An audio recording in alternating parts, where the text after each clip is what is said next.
Assalamualaikum warahmatullahi wabarakatuh. Halo, apa kabar semua? Semoga kalian selalu sehat dan baik-baik saja. Sebelumnya, izinkan saya memperkenalkan diri. Nama saya Putri Nisha Dwi Maharani, mahasiswi Prodi Hubungan Masyarakat Universitas Negeri Jakarta, Angkatan 2020. Video ini saya buat guna memenuhi nilai ujian akhir semester mata kuliah pengembangan kepribadian. Sebagai makhluk sosial, kita hidup berdampingan dan saling bergantung pada satu sama lain. Ada timbal balik yang terjadi atau simbiosis mutualisme yang menguntungkan kedua belah pihak. Tetapi, kalian pasti pernah merasakan yang namanya tidak enak terhadap seseorang yang akhirnya kalian tidak berani untuk mengatakan tidak dan selalu mengatakan iya. Orang yang tidak enakan biasanya disebut sebagai people pleaser.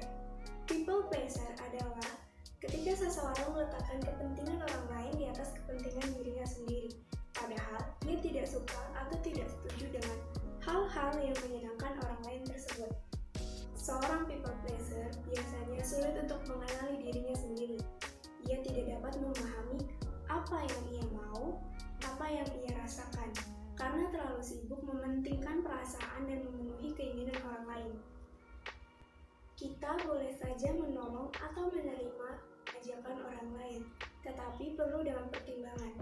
Membuat orang di sekitar kita bahagia itu penting, tetapi kita tidak punya kewajiban untuk terus-menerus membuat mereka bahagia.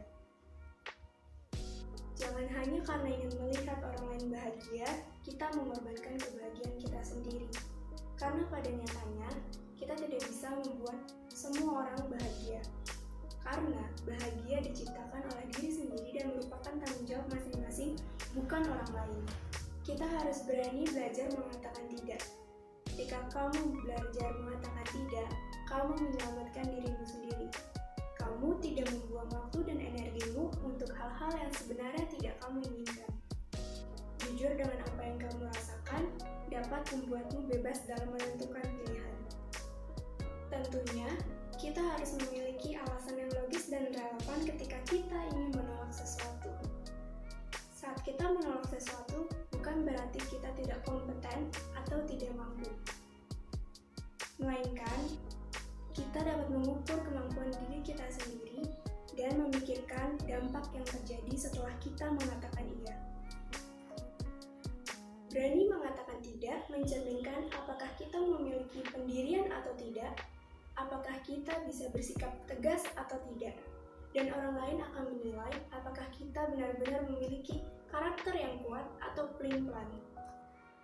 Jika mengikuti kemauan orang lain, tidak akan ada habisnya. Dan kelamaan kita juga tidak akan bisa membedakan saat mengatakan iya, apakah orang lain benar-benar mengakui kemampuan kita atau bahkan mereka cuma memanfaatkan kita. Yang akhirnya kita akan kehilangan jati diri dan tidak inisiatif karena terus-menerus mengikuti keinginan orang lain. Memang kalau berbicara itu mudah, tetapi melakukannya yang sulit. Saya sendiri pun masih belajar untuk berani mengatakan tidak. Untuk hal-hal sederhana, saya masih sering merasa tidak enak setelah menolaknya. Namun, untuk membentuk karakter dalam diri, dimulai dari hal-hal kecil dan sederhana terlebih dahulu. Percayalah, orang tidak akan marah ketika kamu melakukan penolakan. Yang jelas, harus dilakukan dengan cara yang sopan dan disertai dengan alasan yang jelas dan relevan. So, demi kesehatan jiwa dan pikiran kita, jangan takut untuk mengatakan tidak.